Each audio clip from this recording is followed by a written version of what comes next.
I've been traveling with my red Komodo for over 2 years, and I've never had a proper carrying system for it. I would always go to set and just put everything together there, or put it together and have it riding shotgun in the car with me. Now, two things. One, getting there, setting up takes forever, and people know that most of the time on sets are done moving lenses, moving lights, all the other things. The time actually spent actually shooting is very small compared to setup and cleanup. So I'm usually traveling and setting up. It's the worst thing to do it there. It takes time. So what I really do the most is set up my camera, my red, before I get there. But it's dangerous traveling a camera this rigged all up with monitors and V mounts and all those things that you need to use the camera. Traveling like that, it just seems wrong. You're just looking at this like $15,000 setup, like anybody could just push it or whatever. So it just doesn't seem right. The Red Komodo is not like R5C or the FX3. You can't just slap a lens on there and go. You need a V-mount battery. You need a monitor on it. You need lenses on it. And all these things take a lot of time to set up, and to use the camera, it just takes that. And that's the bare minimum. If you're getting into someone pulling focus, then you have to bring a following focus system so you're able to get that. That's more things that you have to bring to make this camera come alive, right? Because after we do all those things, the results are amazing, but it is a little time consuming. So that's what we're talking about today. We're talking about something I recently purchased a couple months ago that may change the way you travel with your gear. It's helped me out a lot and saved me a lot of time. Remember, filmmaking, a lot of time, it's time. The time. Everywhere you go, you're spending time. If anywhere you book, it's time. You might have that location for 2 hours, 3 hours, 4 hours. So it's all about time. So whatever can make the day go smooth, that's what you need to invest in. So today we're talking about the Dewalt Tough System 2.0. Let's get into it.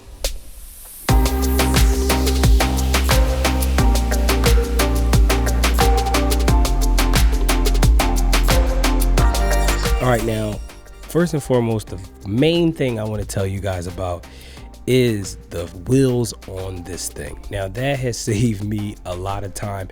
Now, I went from carrying 2 big bags to carrying 3 bags on top of each other, not straining my arms or anything. Now, I know you're like, oh, what's the kind of carrying bags here and there?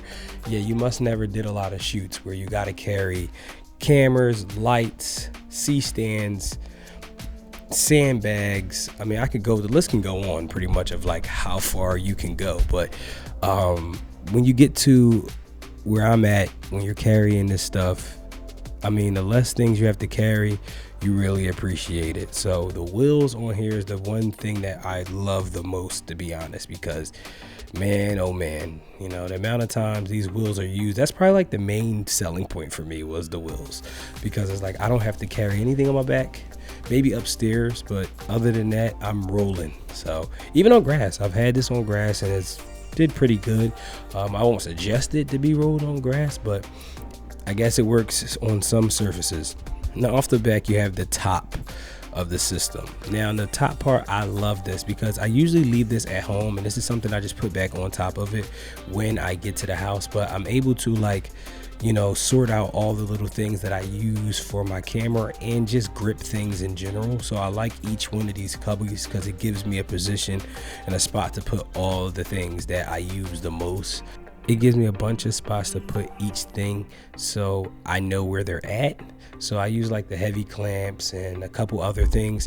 So it just gives me each spot to put them and I can see it. And I love that the top of it is see-through. So I don't even have to open it and it stays secure and I can see each spot. So that's also dope. And I just thought about that just now, that you know, it's not a huge thing, but it is better than having to open it up and see what's in there. I could just look in there and I know that it's not in there because the top is see-through. So I do like that a lot. All right, so let's talk about the middle part. Now, the middle part is literally grip. So I put like, I don't know what the thing is called that you put your boom arm on, that little, this, I don't know the name of this, but this is for boom pulls so you can get audio. So this is what they sit on the C-stand, and then you put the pull through here, and that helps you get audio and position your mic. This is what goes into the middle part, and it just helps me organize my day depending on the shoot. Now everything in this middle part comes out depending on what I'm doing. You know, if I'm doing a music video, I'm not bringing this, so I could just put this into its proper spot when I get home. But this goes into the middle part when I'm doing like interviews or things that require this. Now the bottom spot is literally been used for my 120D, my 300D, my aperture lights. I like to put them in there because for a while I was carrying each duffel bag that they come in, and it's just extra. It's all about extra space and carrying, and you know, you got to carry both of those with two arms. I got tired of that, so I'm able to put everything from the lights into the bottom part. And I technically could fit a third one. I don't have a third one. I have the 300 Nova, and that definitely can't fit in there. I wish it could, but if I get another like a 600D or another 300, I probably could fit in the bottom part. And I bought a moving blanket years ago for like sound. I've never used it for sound, to be honest, but I use that at the bottom to make sure it doesn't like bounce around and break while I'm traveling with it. But yeah, I've always used that for like that kind of stuff. So if you're looking for something that you could put into these boxes, then make sure they're not like jumping around when you're driving and rolling. Get you a heavy duty blanket. I think it's like a moving blanket that the people use for like, you know, furniture when they're traveling. That's what I use. It works pretty fine for me, so it should work for you. Now for the top of the top. Now this is the main part. This is where my camera lays. This is the selling point besides the wheels, right? But this was like the main ingredients, because I wanted a bag that I could rig my whole camera out when I'm on set traveling from location to location, or just when I leave the house to go to set. I can put a monitor on this. I can put a battery on the back of it. I can have it all ready to work soon as I pull it out the bag with this system, with this bag. So that was like the main thing, is like, can I just drive down the street and whip it out and shoot, or do I have to like reset everything? I didn't want to have to deal with that. So this was like, oh my God, this was it. This was the reason when I seen the video that I've discovered, this was the selling point. I could put the whole camera in there. Now, I don't think this will work for like a Venice or like any other bigger cinema camera. For sure that the Red Komodos should be able to fit in here, and you can leave a lens on it, monitor on it, and battery on it, and you should be great. But not only just being able to put it in the bag that was a selling point, even the top point, you have the spot where I keep all my SID cables. I also keep my what's it called, I keep my light meter so I can make sure I'm at the proper exposure at the top. And then on the sides, I keep some tape in case I need some tape to mark some positions. I keep walkie-talkies in the side in case I need to send somebody to the car and we're far away. In the front, I keep extra mounting tools for the camera rig, whatever, so that I'm able to put like monitors on there and handles. I put all that stuff in there sometimes just to separate it. And on the other side of the bag, I have where I keep all the extra V-mount batteries and the littler batteries that I had when I first got the camera. I just use the V-mount batteries now, but it's good because I have those in case I need them. And sometimes sometimes when I want to break the camera down and put it on my stabilizer, I kind of have to take all the V-mount batteries off and all that stuff. I use the literal batteries that actually came with it. So it just works out better to do it that way.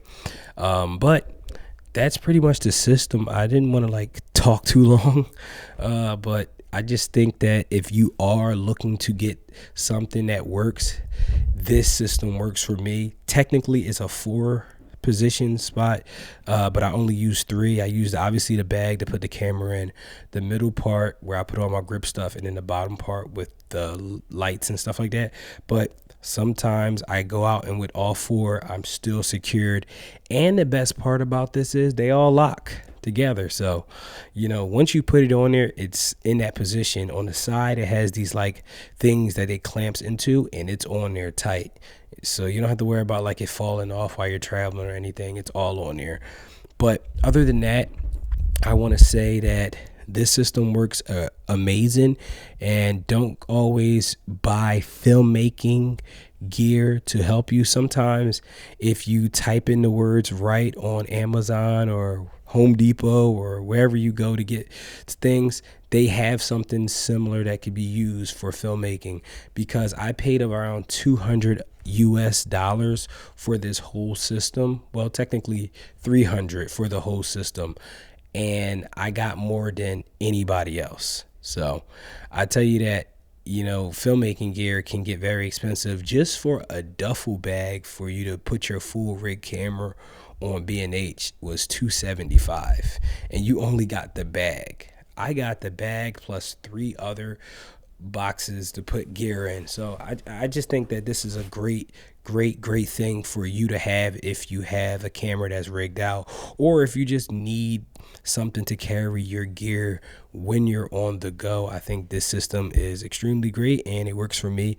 It has locking points, so if you want to lock the gear so nobody can go in there and steal from you, it has spots where you can lock. You put 2 locks on each level, which is awesome. So yeah, this is great. And I drive a truck, so I can initially put this in the back of my truck and won't have to worry about anything. I may have to put something in the back so it doesn't slide, but other than that, I feel comfortable leaving this in the back of my pickup truck, and I know that it's going to be fine. Now, it's not weatherproof. They didn't say it was weatherproof, but I'm pretty sure it'll do okay in light weather. But that's good to know. But I wouldn't leave it in a rainstorm in the back of your truck. I don't think you're going to be happy tomorrow. But other than that, I want to say thank you for watching the channel. Thanks for checking out the channel. I will be having new stuff come out, vlogs and amongst other things. But yeah, I just want to make this video. Hopefully this is helpful for you. If you like this channel, if this is something that you're into, please drop a comment. If you have this, or you found another system that is not technically filmmaking gear that has worked for you, please put it in the comments. I would love to know what you've found that works for you. I'll see you guys on the next episode. Peace. I'm gonna clean all this stuff up now.